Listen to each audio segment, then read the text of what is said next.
Hey guys, Banana Luck here and welcome to another video. So today we'll be looking at GR1-19, which I just cleared recently, and also to address one of the comments in my Cerberus Spotlight video where this guy said that, the Cerberus build doesn't work in GR1-19, which I partially agree with the statement that, Cerberus alone is not gonna solve stage 1-19, that's for sure.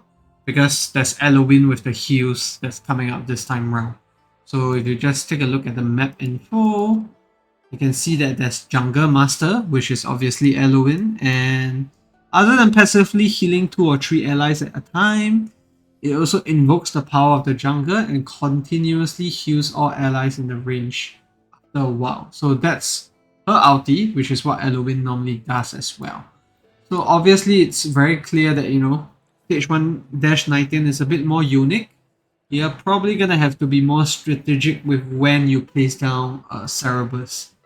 So we can get into it. I mean, I do have gun as well, so just bear in mind about that. If you don't have gun, this might work a little bit different because with the chaotic faction, you actually the lot bonus actually gives you 60% damage boost when you're at 30% HP, and when it's below 30%, they gain an additional 20% attack, which is where Cerberus will always be because you want him to die, so that's 80% extra damage compared to if you didn't have gun. So just bear that in mind when I'm showing you guys this video, but don't be discouraged that Cerberus is not gonna work. He is still gonna do quite a decent amount of damage even without that, because you just have to place him and let him die. That's about it. You don't have to use his skills and whatnot other than his ulti. So let's get into the video quickly.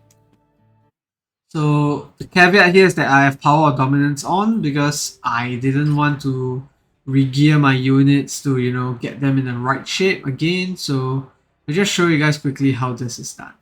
So for me, to do a speed run, what I did was to actually place Cerberus down and clear him, let him clear the first wave only, so that when the second wave comes in, all my other units have their ult up immediately. But I'm not gonna do that this time. I am actually gonna place the normal units that I'll place down. So that's Dolores, Vienna, and then I'm also gonna put Zealous over here. And you'll see them decimate this wave in just a second.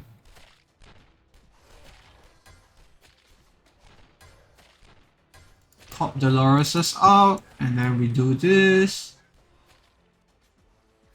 And then we'll just use Vienna's out at the very last second. And yep, that clears everything except for the lizards. So I do actually despawn Zealous here because the skeletons were the one that are tougher to deal with without magic damage, but now that they're gone, I can actually safely put down Hatsu, which is gonna deal quite a bit of damage as well. So we are not gonna care too much about these units. We might even be able to clear them normally with just Hatsu's out.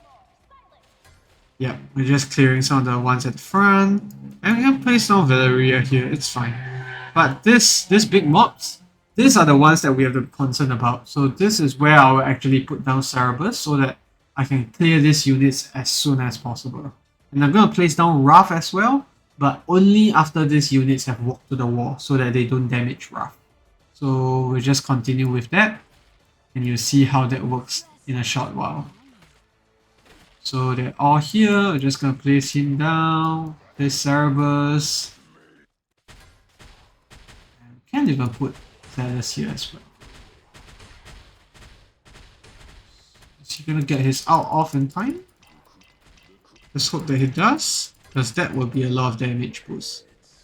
So it does work, and you see I didn't even have to pop any outs. Cerberus just melted all of them. And that's without his death effect. That's just his normal pool that he generates when he comes up. So now I have this complete lineup, which is going to help me clear the remaining units, and I will have Dolores out on as well. Just need to be careful about Wrath here because he might die. But you see this relic always spawns that, which is annoying sometimes, but see how that goes. Yeah. Don't know if he survives. I just need to... Okay, he has his lifesteal up now, so I'm just gonna go ahead and pop the outs.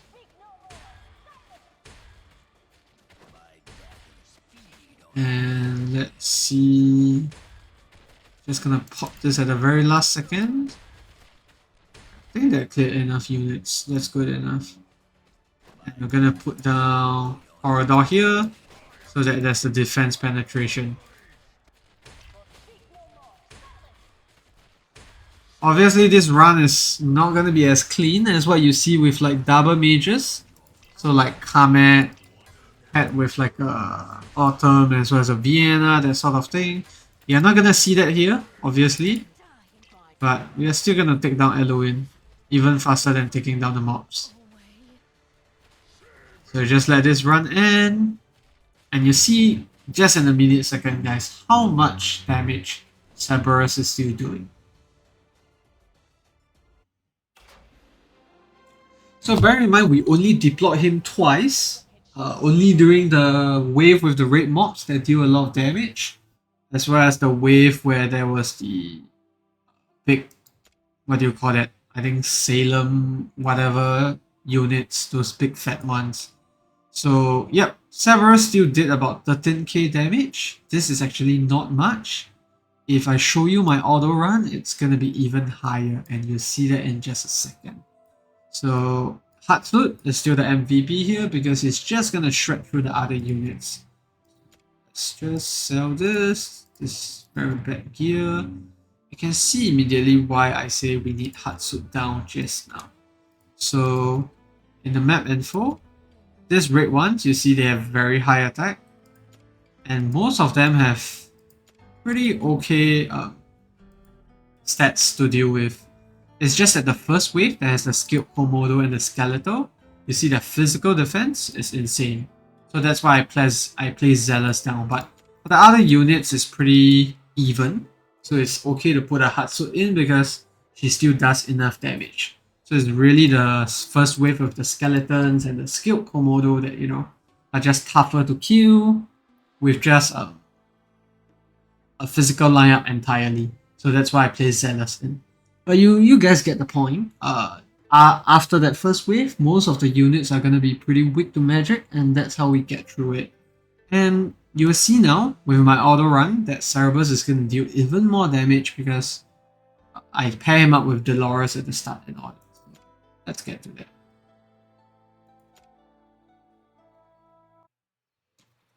So to start off, I'm going to actually place down Cerberus, and I'm going to place down Dolores.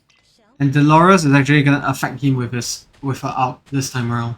It's going to be different from what you've normally seen, where I place Dolores at the side, so the out doesn't work. And he's just going to single-handedly take down this entire wave.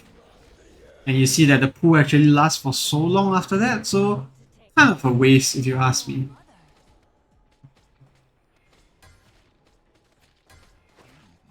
And these units are just gonna come in and, you know, kill all these mobs in time.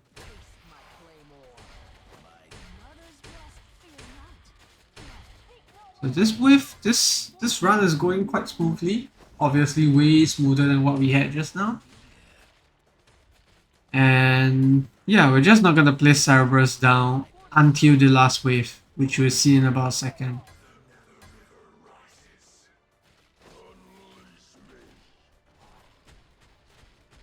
So I place him down early enough so that he's able to pop this out just before he dies.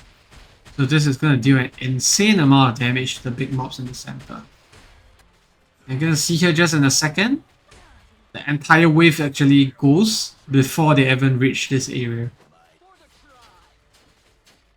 So you can see that Valeria and all the other units can just focus on taking down Eloin.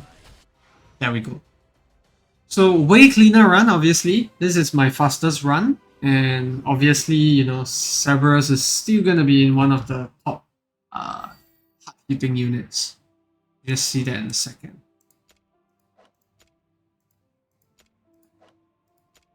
Yep, so you see he's actually at the top. 32 million. Pretty insane. So to all the naysayers that are saying Cerberus is not going to be effective in 1-19, I will urge you to think again because he is actually what got me through this stage initially. So in the first place, I actually didn't use Hatsut. Neither did I use Valeria because I didn't have her then. The lineup I used was actually with Mari as well as Aeon. So I actually took advantage of the... Yeah, this is annoying. Let me just place this down so I can show you guys. So I actually use Iona instead, and she's just right over here. So just gonna place her down here, and you're gonna see her counter's benefit is that she not only does she increase their basic attributes, she does more damage to people immobilized or have any control effects on them, which pairs really well with Mari.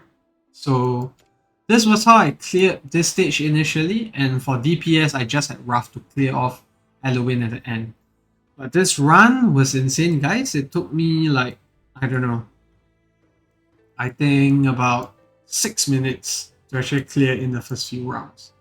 So that took way longer than what I expected, but with Power of Dominance later on, this just became way easier. So yeah, that's it for the video, guys. A pretty long one about GR1-19 and how I did clear it with Cerberus being the main MVP, but I hope it was helpful because there are some people saying that, he's not gonna work in GR1-19, but I still feel he's a big contributor.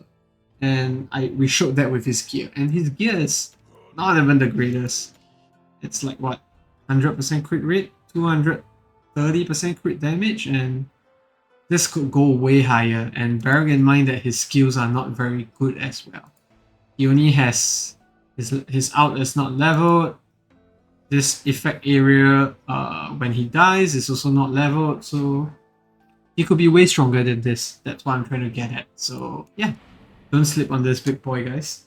So that's it for the video. If you have any questions, please feel free to leave it down in the comments below and I'll address them, and see you in the next video. Goodbye.